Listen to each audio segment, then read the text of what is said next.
I know everybody's excited about Superman's son John being de-aged, but people need to prepare themselves for the very, very likely possibility that this is not going to last. So last month, we got our first look at the first round of DC Next Level books that are dropping in March. And one thing of note was that all the Superman titles are going to have a shared story arc called Reign of the Superboys. Now, we don't know too much about this other than it has to do with Superman, who has gone missing from the Prime DC universe. But in those previews, we saw a glimpse at a future issue of Superman Unlimited, which confirmed that the John Kent version of Superboy was returning. Well, now we have confirmation that this isn't going to be a one-off, because Superman Unlimited 12 is actually going to continue the mystery of why John is a kid again. Now, I am somebody who never liked John being aged up during the Bendis era of Superman. I thought it was unnecessary, and I thought it was overall stagnating for his character. And while getting Superboy back does seem like a good thing at first, I don't think it's gonna last. DC Comics knows that people like the Superboy version of John, which is why they periodically brought him back. We saw a time-displaced version of John pop up in The Flash a few years ago. John got de-aged in one of the final issues of Shazam last year, and that's not even getting into all the sequels to Super Sons that DC Comics released years after the original series ended. But no matter how many times they've trotted out the Superboy version of John, DC Comics has been very reluctant to pull the trigger and permanently make John a kid again.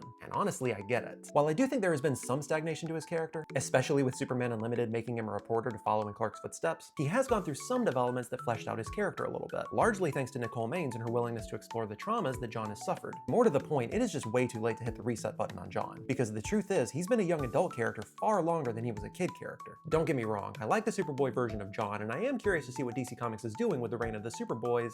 I just don't think it's gonna last. But as always, I want to know what you guys think, so let me know in the comments how you guys feel about John being Superboy again.